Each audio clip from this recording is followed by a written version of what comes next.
जय माता दी समस्त को मो चैनल को स्वागत करुच्ची सांग मैंने नाड़ छतुर बा श्रावण कड़ छतुर मु दुई तीन टा रेसिपी शेयर कर सारी आउ से बहुत मसलादार तेल मसला होगी बनईकी शेयर करी।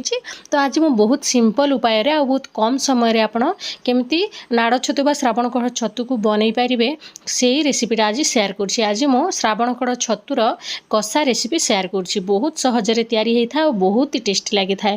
प्रथम तो आम कढ़ई गरम करदे 2 चामच खंडे तेल छोट चामच नेबे तापर तेल भलसे गरम हो सारा पर अल्प टिके तेजपत्र और डालचीनी पकईदबा तापर आम एदेबा कटा पियाज पियाज को एबे आमे गोल्डन ब्राउन हवा पर्यंत भाजवा जिते भल भाव में पियाजटा भाजी हम से टेस्ट लगे आमर यही छतु तरकारीटा सांग मैंने बहुत कम समय आप तैयारी करके खाई पारे आउ किसी भी तामझाम करने आपन को दरकार ना। तापर एथिरे मुझे कंचा लंका भी पकई देइछि लंका निज टेस्ट अनुसार आप कम बेसी करें कंचा लंका देले टिके फ्लेवरटा बहुत भल आसी थाए देखिपे एबे धीरे धीरे आमर पियाजटा भल भाव में भाजी हो आसलानी।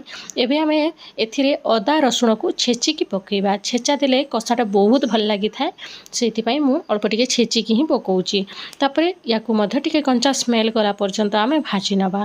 तापर आमे या ऊपर दे दबा कटा टमाटो 2 ରୁ 3टा छोट टमाटो को मुझे काटिकी देइछि ता द्वारा फ्लेवरटा बहुत भल आसीबो टिके खटा खटा लागिबो भल लागिबो। आउ एबे आमे टमाटो को मध्य सिझिबा पई दबा आउ सेति पई आमे एथिरे दे दबा स्वाद अनुसार लुणटा देदेले शीघ्र टमाटोटा सिझी जाए से अल्प टिके एथिरे हलदी गुंड देदबा जीरा धनिया गुंड अधा अधा चामच दबा तापर टिके लंका गुंड दबा सुंदर कलर पाई मु काश्मीरी लंका गुंड यूज करिछि अल्प टिके पानी देदबा जहाद्वारा ये सबू मसला तक जारी हो जिवो भलसे भाजी होइकी तेल छाड़िबो।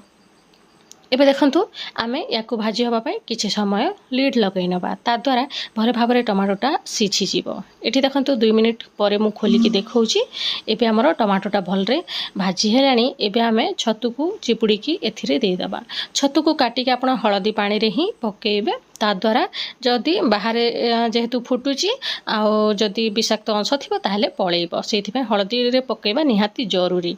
तापर मु याकू भल भाव में टिके गोले नहीं आबे आम घोड़े घोड़े की या सीझेबा मझी मझे आपड़ काढ़ी देखुवे। ये देखु मुझे 4 ରୁ 5 मिनिट खंडे बसैवाई पड़ा बहुत कम शीघ्र ही होगला कहीं मु पूरा छोट छोट करके छतु को काटी लास्ट को टिके गरम मसला देदेले आदि अच्छी ताहले आपण धनिया पत्र देदेले आमर ये रेसिपीटा पूरा संपूर्ण भाव में रेडी हो या गरम भात रुटी पखाल सबुथिरे खाई पारे। सांग माने भिडियोटी जदि भल लगे भिडियोटी को गोटे लाइक करदे आउ चैनल जदि आपण एपर्यंत नुआ अच्छा प्लीज चैनल को सब्सक्राइब करदे बड़ा नुआ नुआ रेसिपी देखिबा पई। Thank you for watching.